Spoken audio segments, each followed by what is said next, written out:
Halo, ketemu lagi bersama saya Firakania Arman di Tips and Trik Beasiswa. Kali ini saya bakal share ke kalian gimana sih caranya buat dapat LOA atau Letter of Acceptance dari universitas yang kalian tuju. Kalau pengalaman saya waktu itu apply ke 3 universitas di luar negeri. Yang pertama di Inggris, yang kedua di Belanda, dan yang ketiga adalah di Sweden. Dan alhamdulillah semuanya bisa keterima, walaupun pada akhirnya saya cuma pilih satu, yaitu saya sekarang sekolah di Belanda. Nah, penasaran gak sih apa aja? Jadi yang pertama adalah kalian harus tahu kalian mau jurusan apa. Ini penting banget karena akan menentukan nantinya strategi kalian selanjutnya. Yang kedua, gimana sih caranya buat tahu kak saya bingung nih misalnya gitu kan? Jawabannya adalah kalian harus browsing dulu. Kita sekarang di era digital seperti ini, kalian bisa Google apa aja, kalian bisa ngecek rankingnya, mungkin dia rankingnya bagus atau enggak, universitasnya bagus atau enggak secara keseluruhan. Terus abis itu kalian juga bisa ngecek di websitenya, di jurusannya yang kalian pengen tuju itu sebenarnya dia silabusnya kayak gimana, mata kuliahnya yang diajarin profesornya siapa aja sih, lulusannya biasanya kemana.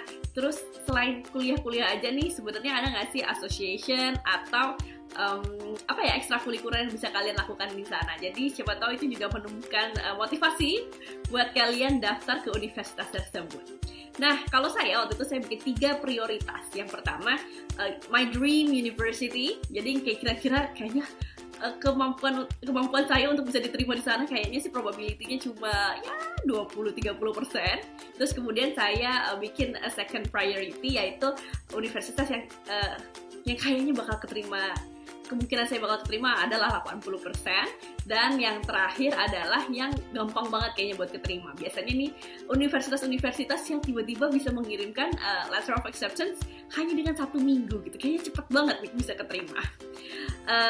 Nanti kalau misalnya penasaran apa aja gimana caranya, kalian bisa personal message ke saya di Instagram atau bisa komen di bawah. Biasanya saya rajin banget kok balas di bawah, atau kalian bisa personal email kalau misalnya pertanyaan kalian banyak banget.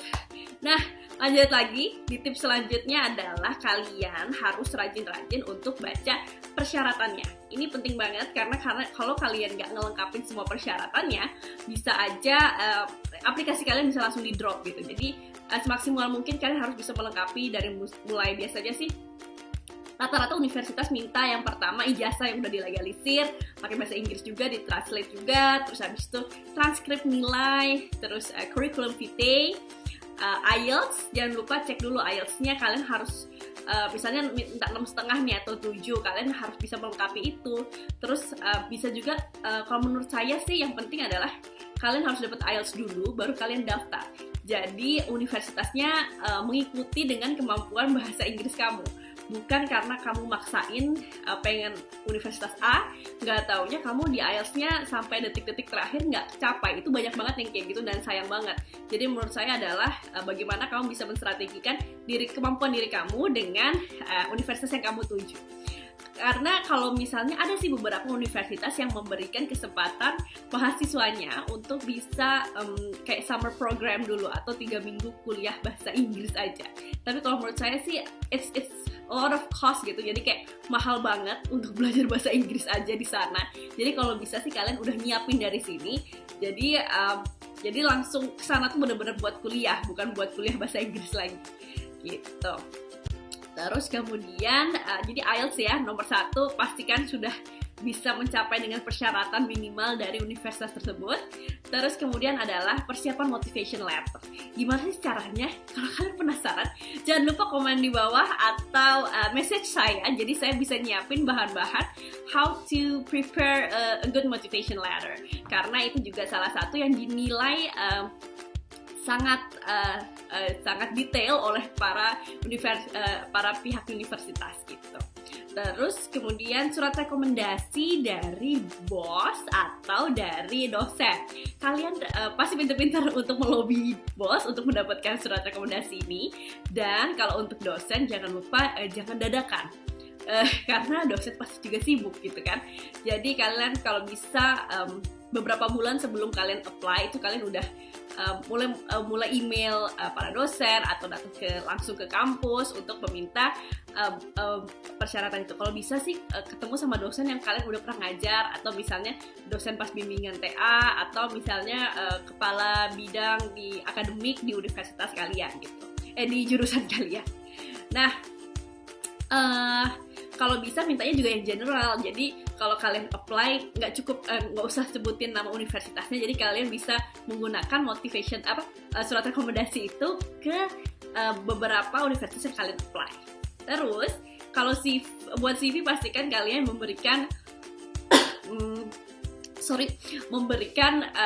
prestasi-prestasi yang menurut kalian sangat sangat berprestasi lah ya gitu.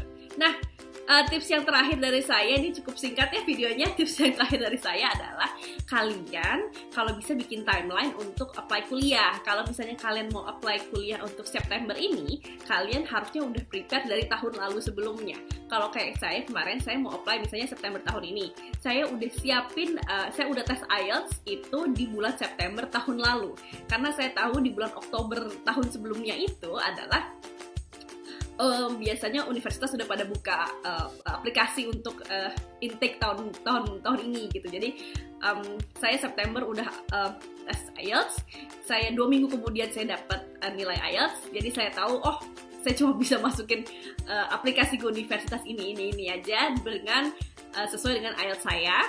Kemudian Oktober Univ udah buka aplikasi kan.